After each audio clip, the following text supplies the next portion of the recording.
Então vamos lá, galera. Voltando aqui à nossa análise, nosso último dispositivo analisado foi a placa de rede. Nós vimos então que é um dispositivo de entrada e de saída de dados também. Vamos continuar nossa análise ali nos dispositivos. Agora a placa de som. Onde normalmente eu pergunto para o pessoal, a placa de som está bem nítida a função dela, que é a saída do som, né? Porque eu vou tocar um som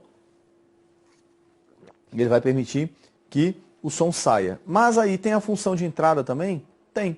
Então, por exemplo, quando eu coloco um microfone e canto, né? Que a última coisa que a galera quer é ouvir eu cantando, né? Mas não tem jeito. Eu falo lá, ela ligou, pronto, chega, né? Acabou, meus dotes musicais já foram embora. Galera, mas ao conectar o microfone, o que eu estou fazendo? A entrada de dados. Então você vai anotar aí que a placa de som ela é de saída e também de entrada de dados, tá? Entrada e saída, na verdade, né? Entrada e saída. E aí, como exemplo de entrada, aí só para fixar, para que você não confunda depois, você pode colocar o microfone. Tranquilidade? Vamos vencer? Então vamos embora. Caixa de som, galera. Aí eu brinco novamente aqui que eu chego em casa, pego as minhas caixas de som e vou cantar nas caixas de som. Mas aí você vai pensar, poxa, cantar na caixa de som? Tem como? Não, né? Então isso é só para exemplificar e para deixar bem claro que a caixa de som é só um dispositivo de quê, gente? Somente de saída, né? Não tem como entrar nenhuma informação, nenhum dado por ali, tá ok? Então fica aí a dica para vocês. E o microfone? Aqui causa confusão. Olha só, vem comigo aqui. Então, você está vendo aqui, né? Esse dispositivo que eu estou usando aqui, isso aqui é um microfone de lapela, né? E o que está acontecendo quando eu estou falando aqui? Ele está captando a minha voz. Só que olha só, vamos analisar o microfone, galera. Eu falo, estou inserindo dados, certo? Eu estou inserindo dados. Vai acontecer a saída, mas aí você vai analisar o seguinte, os dados vão sair no microfone? Não, já vão sair na caixa de som. Pois é. O microfone ele só serve para a entrada. Algumas pessoas confundem, né? Porque eu falo e a minha voz sai. Não, mas a saída é em outro dispositivo. Então, a partir daí, você vai saber que ele só serviu para inserção de dados. Tranquilidade? Então, vamos embora. Continua a nossa análise aqui. Vamos falar do teclado. Gente, aí você vai ter que colocar aí que o teclado ele é o principal dispositivo de entrada do computador. Isso é importante que você saiba, tá ok? E vamos continuar a nossa análise. Espera aí, se ele é o principal dispositivo de entrada, ele pode ser de saída? Não, ele é só de entrada, tá ok? Só de entrada. Vamos analisar, dá uma olhada ali mais algumas informações. Você já parou para pensar por que as teclas estão dispostas assim, dessa maneira? Então nós temos um padrão aí chamado de QWERTY. Algumas pessoas pronunciam, né, QWrite, mas aí são simplesmente as letras iniciais do teclado, ó, QWERTY, tá certo? Vamos falar um pouquinho do padrão ABNT. Lógico que o padrão, a normatização da ABNT para o teclado, ela envolve muita coisa, né? A NBR, no caso, né? Que é a norma ali para o teclado, ela envolve muita coisa. Mas há um detalhe importante ressaltar aqui, para concurso, que nosso alfabeto, praticamente, não somos os únicos, praticamente só nós, utilizamos aqui o C cedilha, tá ok? O C cedilha, ele é característico da nossa língua, então dá uma olhada aí. Quando você lembrar do padrão ABNT, isso já caiu em prova, você lembra aí do C cedilha, tá certo? Fica a dica para vocês. Olha aqui, eu coloquei um teclado para vocês aqui, que é um teclado holográfico. Ele está sendo projetado aí. Bom, mesmo ele sendo projetado, e hoje já existe, né? Já existe o teclado holográfico. É uma caixinha que você compra aí, você vai no site de compra aí na internet, você encontra aí. E ele projeta na mesa o teclado, onde você, ao simular ali que vai apertar a tecla, né? Você interrompe um feixe de laser ali que ele vai fazer a entrada de dados. Gente, mesmo que ele esteja sendo projetado, que eu quero passar para vocês aqui, ele não deixa de ser um teclado. Ou seja, ele não sai dados pelo teclado, só entram dados, tá? Só entram dados. Então ele é só de entrada mesmo que ele seja um teclado holográfico. Tranquilo? E agora o nosso mouse. O mouse, gente, dispositivo só de entrada também, tá ok? Aí já perguntaram uma vez assim, Gerson, mas se tiver uma impressora no mouse? O quê? Uma impressora no mouse? Como assim? Uma impressora no mouse, né? Tipo, não bate muito bem. Bom, então nós temos aí só um dispositivo de entrada. E a luz que sai do mouse, né? Já perguntaram também, a luz que sai do mouse. Falo, cara, a luz que sai do mouse não é uma saída de dados. Então, não é saída. Tranquilo? Pode jogar ali para o slide. Vamos falar do monitor agora. Então, eu coloquei dois monitores aqui para vocês, ó. O monitor LCD e o monitor de tubo antigo, né? Que alguns talvez ainda tenham em casa aí.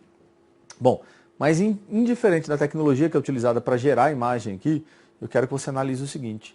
Monitor, simplesmente, ele é um dispositivo de entrada ou de saída, ou de entrada e de saída? Bom, o que nós temos aqui? Monitor, galera, fica a dica para você, para o seu concurso lá, para você marcar a opção correta.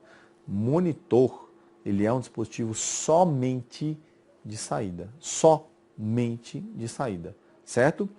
Então, se você tocar na tela desse dispositivo aqui, vai acontecer o quê? Você vai deixar sua impressão digital lá, não vai inserir dados. Então, viu na prova monitor, só de saída. E um detalhe, nós vimos que o teclado é o principal de entrada, o monitor é o principal de saída. Tá? Então, já tivemos questões que ele falou lá. Assinale os principais dispositivos de entrada e saída, respectivamente. Então, se você chega lá e encontra um de entrada e um de saída qualquer, não é opção. Você tem que ter um que é entrada, principal teclado e principal de saída monitor. Essa seria a opção. Mas aí hoje, uma tecnologia que está amplamente presente na nossa vida são os monitores e o quê? De toque, touchscreen. Então, o monitor de toque, esse monitor, ele é diferente. Analisa aqui comigo. O monitor touchscreen, eu tenho a capacidade de tocar a tela, fazendo a entrada de dados. Vai ocorrer o processamento e a saída vai se dar na mesma tela. Então, olha aqui, galera. Olha só. O que eu tenho ali? Eu tenho um dispositivo de entrada e de saída. Então, na prova, ele tem que falar, já que é touchscreen, para que eu saiba que é de entrada e saída. Bom, ele pode não falar tão direto assim, mas ele poderia falar para você assim. O monitor, na questão, possui uma tela sensível ao toque. Então, peraí, tela sensível ao toque, nós temos um dispositivo ali, touchscreen, correto? Entrada e saída de dados. Tranquilidade? Então, lembre-se disso. Se falar só monitor, não der a entender, preste atenção. Gente, questões de prova, de concurso, eu tenho que ficar atento ao contexto, que está sendo dito. Falou monitor, é um dispositivo só de quê? Só de saída. Falou alguma coisa que deu a entender que ele é touchscreen, aí beleza, tranquilo? Corta para cá, então vamos analisar outro dispositivo aqui. A nossa webcam agora. Gente, aqui é uma outra divergência. Aqui a webcam, ela é de entrada e saída. Muitas pessoas falam, não, a webcam é só de entrada. Então ela capta a minha imagem, certo? Leva lá para o computador onde vai ser processada a imagem e vai sair no monitor. Vai sair no monitor. Então vejo que a webcam, ela é só para entrada. Só para entrada. Ok? Anotou aí? Fixou? Tranquilo? Bom, vamos lá. Vamos falar agora da tecnologia aí, Bluetooth. Galera, Bluetooth, muita gente pensa que Bluetooth é um software. Mas aí eu pergunto para a galera. Suponha, hoje é difícil, né? Mas suponha, olha só. Suponha que você compre um celular que não tenha Bluetooth. Não tem. E se ele é um software, então eu baixaria um aplicativo e passaria a ter Bluetooth. Certo? Errado, né? Errado. Porque Bluetooth ele é um hardware, tá ok? Ele é um hardware. Então dá uma olhada aqui, ó. Se eu quero colocar um Bluetooth no meu computador, eu posso usar esse aqui, que é um Bluetooth interno, ou comprar hoje, né, numa loja. Lógico que hoje tem dispositivos bem menores que esse aí. Um que parece um pendrive, né? Um dispositivo como esse. Beleza. Então Bluetooth é um hardware, mas ele é um dispositivo que para funcionar precisa do driver, ou seja, do seu respectivo software. Ok. Nós temos aqui um dispositivo, galera, onde eu posso enviar dados e receber dados. Ou seja, ele é de entrada e de saída. Como é que ele envia e recebe esses dados, Jefferson? Por ondas de rádio, tá? Ondas de rádio. Ele tem um baixo consumo de energia, que é uma característica dos dispositivos Bluetooth, mas consome. Então, se o seu celular, você ligou o Bluetooth, deixou ligado e não está usando, está gastando um pouco mais de bateria. Bom, é só uma dica aí, né? Então tá aqui, um dispositivo de entrada e saída, ondas de rádio, e nós podemos conectar vários dispositivos, né, numa mesma rede Bluetooth. Então isso aí é uma possível questão de prova. E se cair, eu posso conectar vários dispositivos? Pode. Tá ok? Então corta para cá, vamos dar uma olhada aqui na imagem. Ele demonstra justamente essa situação aí, onde eu tenho vários dispositivos conectados por Bluetooth. Bom, vamos lá, vamos continuar a nossa análise falando da impressora agora. Gente, falou em impressora, presta atenção. Falou impressora na prova, né? Tá escrito ali, você viu impressora. Muita gente fala, Jefferson, impressora depende. Impressora ela é de entrada e de saída ou só de saída? Não, cara. Impressora ela é só de saída, não há entrada. Né? Quando você coloca o papel ali não há inserção de dados. Então ela impressora ela é só de saída, ok? Fica a dica para vocês. Mas Jefferson, tem impressoras que tem scanner. Opa, então ela tem mais de uma função, ela é uma multifuncional. Ele poderia até falar, seria difícil, mas poderia até falar para você na prova, olha, uma impressora que possua, né, no mesmo dispositivo um scanner. Então você já sabe que ele está falando ali de uma multifuncional e não apenas de uma impressora. Tranquilo? Vamos analisar agora aqui, dá uma olhada aqui, questãozinha. O computador é uma máquina capaz de realizar rapidamente o processamento de grandes quantidades de dados. Esse processamento consiste em operações lógicas e aritméticas sobre dados. Além dessa função, existe a função de entrada de dados e saída de dados, cujos principais dispositivos, você vai lembrar daquilo que eu falei, ó, cujos principais dispositivos são, respectivamente em qual função aqui, galera? De entrada e de saída. Então, monitor, galera, monitor, ele é de saída. Então, ele quer primeiro de entrada. E impressora é de saída. Então, tá fora. O mouse é de entrada, o teclado é de entrada. Agora, a letra C, o mouse é de entrada e a caixa de som é de saída. Mas eles não são o quê? Os principais. Os principais são o teclado e monitor, né? Então, letra D. E a letra E, ele fala que o teclado é de entrada e o microfone é de entrada também. Então, preste atenção aí que ele pediu os principais, beleza? Isso é a diferença. Olha a molecada como é que tá hoje aí, né? Vendo uma máquina de datilografar. Cara, que doido, ela imprime enquanto você digita, porque muita gente nem conhece, né? E aí nós vamos pegar esse gancho da máquina de datilografar e falar dos modos de impressão, onde nós vamos começar a falar do modo pelo impacto. Então as impressoras matriciais, gente, elas imprimem pelo impacto. O que há na impressora matricial? Nós temos uma cabeça de impressão que tem várias agulhas, tá? Várias agulhas. Essas agulhas batem numa fita, que batem por consequência no papel e marcam o papel pelo impacto, tá certo? Então o que ela tem de desvantagem? São impressoras barulhentas, lentas, tá? São impressoras lentas. Mas o que elas têm de vantagem? Custo-benefício. A impressão tem uma qualidade razoável, não é muito boa, mas é uma qualidade, tá certo? É uma impressão razoável, mas com a durabilidade muito grande. E o custo de impressão, gente, é muito baixo. Então é uma vantagem, tá certo? Vamos lá. Vamos falar agora das impressoras jato de tinta, que também podem ser chamadas de DeskJet ou inkjet, tá? Vou colocar para vocês aqui novamente a letra. Não sei se vai ajudar muito. DeskJet ou inkjet.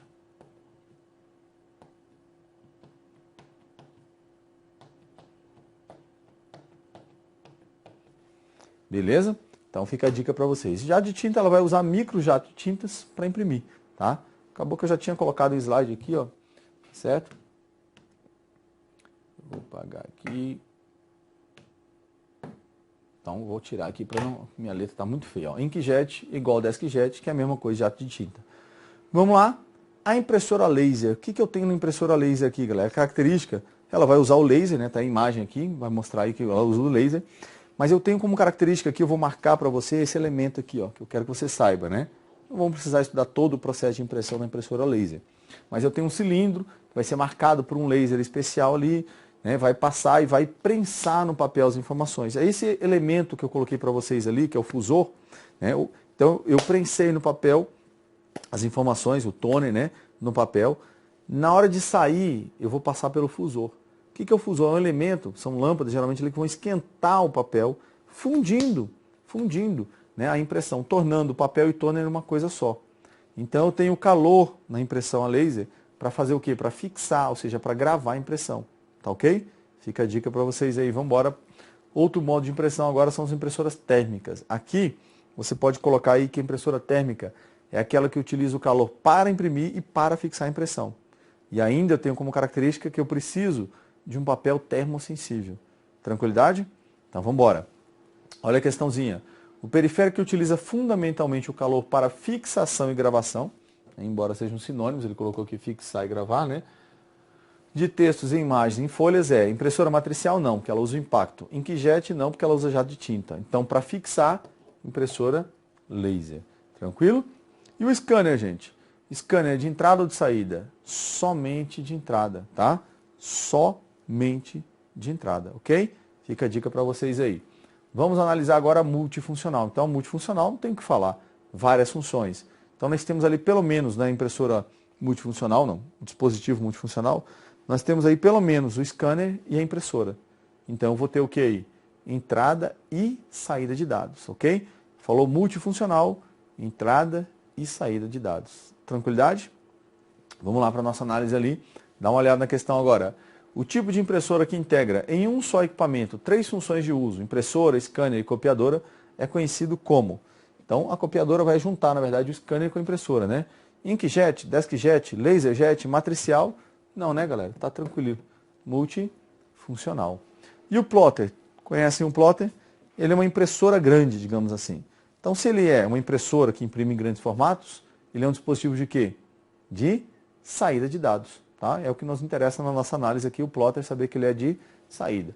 Pouco comum que caia em prova, mas se cair na sua, você sabe, você assistiu aqui no Grão Online, nossa aula, né? E você, pum, vai lá e acerta. E é o que nós queremos aqui, a sua aprovação é a nossa missão. Então, volta aqui, vamos continuar a nossa análise, falar um pouquinho do pendrive. Então, o pendrive nós temos aí, você vai anotar aí que ele é uma memória secundária ou de massa. Já analisamos isso. Não volátil, tá? Não volátil. Então nós temos a capacidade hoje aí para o pendrive de 256 GB. Lógico que tem bem menores, só para que você saiba e situe-se, né, no que está acontecendo no mercado aí. 256, lógico que tem fabricante já lançando, talvez, né, quando essa videoaula chegue, né, até você fala, pô, mas já tem um de 512 GB. Bom, atualmente 256 GB. Tá ok?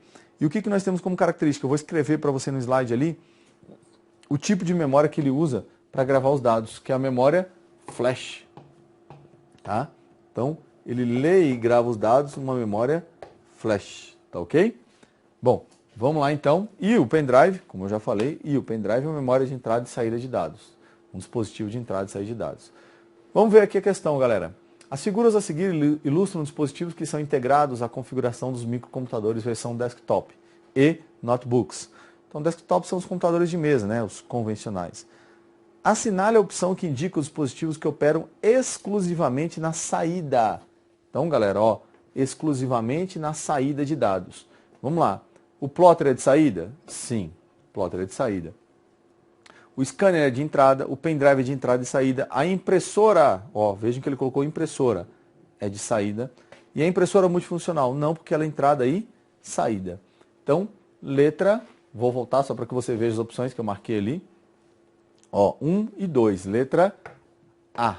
Tranquilo? Então, basicamente, o que nós vimos até agora sobre os dispositivos aí, você mata essa questão bonito, bonito, para que você não cometa nenhum erro, nenhum erro. E é o nosso objetivo. Vamos embora, vamos continuar a nossa análise. Vamos lá. Os computadores possuem dispositivos periféricos que auxiliam na entrada e saída de dados. Marque a alternativa que possui apenas dispositivos de saída. Então, vamos destacar aqui apenas, ó, de saída, tá? Só para você lembrar. Mouse é de entrada, então já descarta a letra A. Letra B, monitor de saída, impressora de saída e plotter é de saída, eu marquei a letra B. Monitor de saída, teclado é de entrada, então tá fora, por isso que a letra C não foi. O scanner é de entrada, tá fora. Letra E, o pendrive é de entrada e saída. Então a única opção que tem entrada e somente saída, desculpem, é a letra B de bola. Agora você vai colocar aí as mídias do tipo CD, DVD e Blu-ray. Lembre-se que o Blu-ray, galera, não tem o E mesmo, tá? Não foi um erro meu, não. O nome comercial é esse mesmo, tá? Embora o Blue seja de azul mesmo. Então nós temos o CD com a capacidade de 700 MB, o DVD com a capacidade de 4,7 e o Blu-ray com 25 GB. Todas essas mídias, veja só, todas essas mídias são memórias secundárias ou de massa, não voláteis. A gravação de todas elas, tá, é feita através de um feixe de laser. Lógico que o feixe é diferente para cada tipo de mídia, mas generalizando, elas são lidas e ou gravadas através de um feixe de laser, tá ok? Bom, e aí eu vou colocar para você aqui uma informação depois, né, que o sistema de arquivos que é utilizado aqui, eu vou anotar aqui em cima, ó, é o chamado UDF, tá? E você vai colocar aqui, isso aí significa formato de disco universal, que é o sistema de arquivos para gravação dessas mídias. Aí você vai ver que todas elas podem ser do tipo ROM, ou seja, elas podem ser somente de leitura. Todas elas podem ser do tipo R, ou seja, uma mídia gravável. E todas elas podem ser do tipo RW, ou seja, uma mídia regravável. Tá certo? Então veja só, uma mídia gravável só pode ser gravada uma vez. A ROM você não grava não, porque ela já vem gravada, já vem de fábrica gravada. Então você gravou a mídia R, gravou uma vez, acabou, você só pode ler, não pode mais gravar, certo? Não pode mais gravar. O que você pode fazer é o que nós chamamos de multisseção, uma mídia gravável. O que é uma multisseção? Então vamos supor um CD que tem a capacidade de 700 MB. Você pode ali ocupar 200 MB. Então você vai ter mais 500 para ocupar depois. Você fecha aquela seção, mas deixa o restante do CD aberto. Então, na verdade, aqueles 200, ali você não grava mais. Você pode ocupar ainda os outros 500. Tranquilo? Vamos lá, então, vem comigo. Questãozinha. Qual o sistema de arquivos disponível no Windows 7 foi concebido para ser empregado em discos óticos? Então, olha só, cuidado aqui para não confundir o Windows 7 com o NTFS, tá? Então, ele está falando de discos óticos, UDF. Considerando que um usuário pretenda salvar em memória ou em dispositivo de armazenamento um arquivo com tamanho de 3 GB, assinale a opção correta. Então veja aqui o tamanho dele, ó, 3 GB. Os discos rígidos externos, cuja capacidade atual é de 900 KB, não são capazes de armazenar esse arquivo. Então você vai ter discos hoje aí, galera, de 3 TB até mais, tá? Então 900 KB seria um disco de 900 KB, não seria nada. Os disquetes 3,5 polegadas, que já estão, né, descontinuados, cuja capacidade é 200 GB, podem armazenar esse arquivo. Mas aí tem um pequeno equívoco. Os disquetes 3,5 eles armazenam 1,38 MB. Então está muito aquém disso, né? Qualquer tipo de CD-ROM tem capacidade suficiente para armazenar esse arquivo. Então, peraí, nós vimos que o CD-ROM ele tem a capacidade de quê, galera? De 700 megabytes aproximadamente. Então não cabe um arquivo de 3 GB. Aí você faz aquela equivalência. 3 GB equivale a aproximadamente a 3.000 megabytes. Então está muito aquém da capacidade do CD-ROM. Os discos do tipo DVD-ROM, cuja capacidade máxima atual é de 8 KB, não são capazes de armazenar esse arquivo. Bom, aí nós temos dois problemas na letra D. O DVD-ROM não dá para gravar, porque ele é só de leitura. Se fosse um DVD-R, aí sim, nós poderíamos gravar essa capacidade tranquilamente, porque ele cabe 4,7 GB. Mas aí ele falou que a capacidade atual é de 8 KB, então está errado. Letra E. Diversos modelos de pendrive têm capacidade suficiente para armazenar esse arquivo. Opa, beleza. Então nós temos aí tranquilamente pendrives com a capacidade maior do que 3 GB. Outra questão. Entre os componentes periféricos de um computador, constituem, respectivamente, exemplos de dispositivos de entrada e saída de dados de um computador. Então, o que ele quer, respectivamente? Entrada e saída. Mouse é de entrada, teclado é de entrada. Então, a letra A está fora. A impressora é de saída e o microfone é de entrada. Então, está fora. Impressora de saída é um monitor também de saída. Então, está fora. Teclado de entrada e o microfone de entrada. Então, está fora. E a letra E, nós temos o mouse de entrada e o monitor como saída. Então, opção correta. Vamos ver outra questão. A respeito dos dispositivos para armazenamento de dados, assinale a alternativa correta. Vamos ver. Disco rígido, que é o HD, né? DVD e CD-ROM são exemplos de dispositivos de armazenamento voláteis. Então, o que eles são, galera? Eles não são voláteis. Letra B. Os dados gravados em uma memória ROM, Read Only Memory, não são perdidos se o computador for desligado. Certo, porque a memória ROM ela não é o que, gente? Não é volátil. Letra C. Ele fala que a fragmentação de dados em HD faz que o computador trabalhe mais rápido. Na verdade, quando os dados estão fragmentados, o computador fica mais lento. Então eu teria que fazer o quê? Desfragmentar. Letra D. O pendrive é um tipo de memória RAM? Não, porque a memória RAM é a memória principal. E o pendrive é a memória secundária. Letra E. O CD tem capacidade para armazenar mais informações que o DVD? Mentira. Né? Mentirosa. Leia atentamente as alternativas e assinale a correta. As impressoras são periféricos de entrada e saída de dados, através das quais podemos imprimir relatórios, cartas, imagens, etc. Peraí, ele está falando que impressoras são de entrada e saída. Lembra do que eu falei?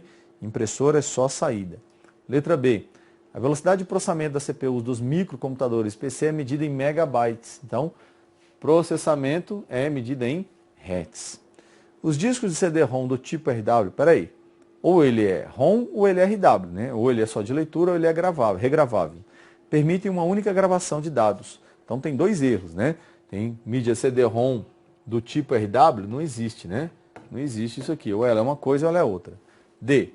Um disco rígido, um HD, pode ser particionado em diversas unidades lógicas que se comportarão como unidades de discos independentes. Opa, perfeito. Letra D. Letra E.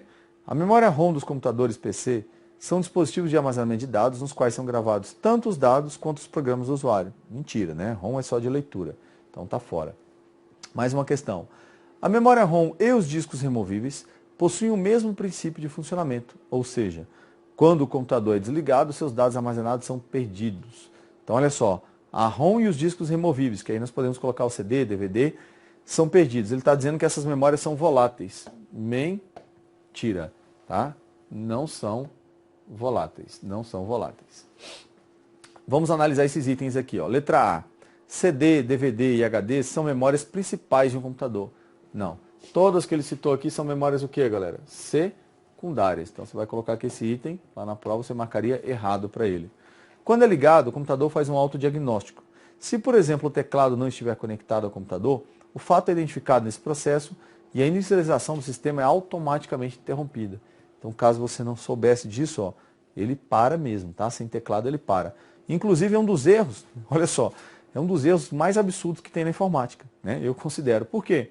Não tem teclado, ou o teclado não está funcionando, ele para e pede para você pressionar uma tecla para continuar. Tecla onde, meu amigo, se não tem teclado, né?